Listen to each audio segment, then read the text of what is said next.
happiness. We're told it's the final destination. And positive thinking? Supposedly the only road to get there. But what if that road is quietly leading us somewhere darker?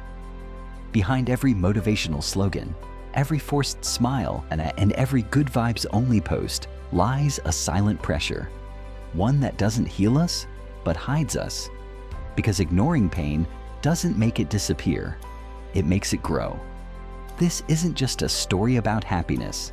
It's the truth about what happens when positivity turns toxic. Positive thinking was never meant to be a prison.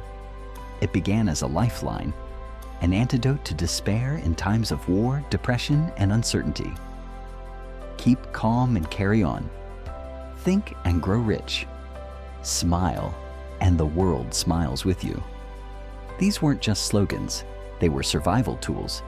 But somewhere along the way, comfort turned into command. Hope became obligation.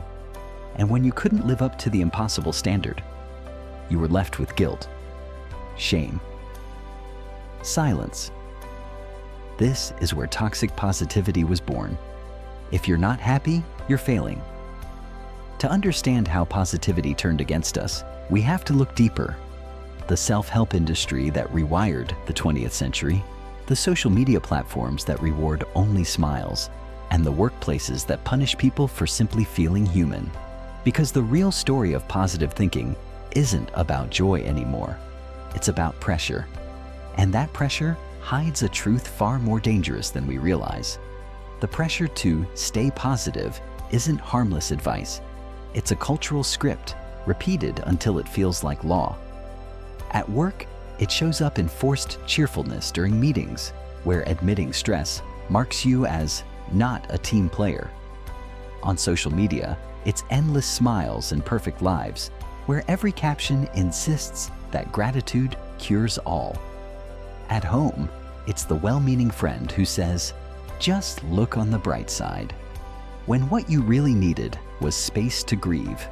Psychologists call this emotional invalidation, the quiet erasing of feelings deemed inconvenient.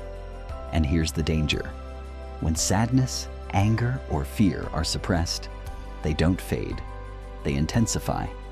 Like fire smothered by a blanket, the embers burn hotter beneath the surface, waiting for oxygen. But the deadliest part of toxic positivity is this: it isolates us. If happiness is mandatory, struggle becomes shameful. People stop admitting they're hurting. They stop reaching out. And in silence, the pain multiplies. Anxiety rises, depression deepens, burnout spreads. Still, the world keeps insisting, smile more, worry less, fake it until you make it. But here's the truth nobody wants to admit.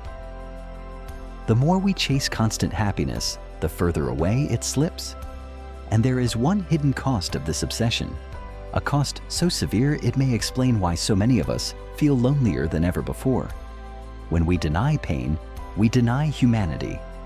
Research shows that suppressing negative emotions doesn't erase them, it rewires the brain. Stress intensifies, anxiety digs deeper, depression becomes harder to escape. And over time, people stop seeing themselves as human. They see themselves as failures. This is the hidden danger of positive thinking. It convinces us that happiness is the only acceptable state, and everything else, grief, anger, fear, is weakness. But science tells a different story. Real resilience isn't built by pretending. It's built by embracing.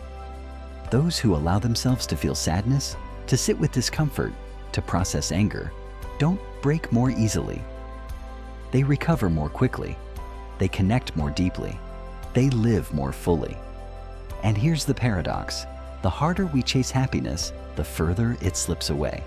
Because when every smile is forced, when every struggle is hidden, life turns into performance. And no performance can last forever. So what does real positivity look like? It's not forcing a smile when your heart is breaking. It's not burying your anger, your grief, or your fear.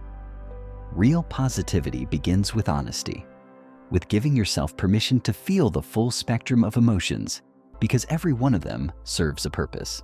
Sadness signals loss. Anger points to injustice. Fear reminds us of what truly matters. And joy. Joy feels deeper, richer, when it's not demanded but discovered. Resilience isn't the denial of pain.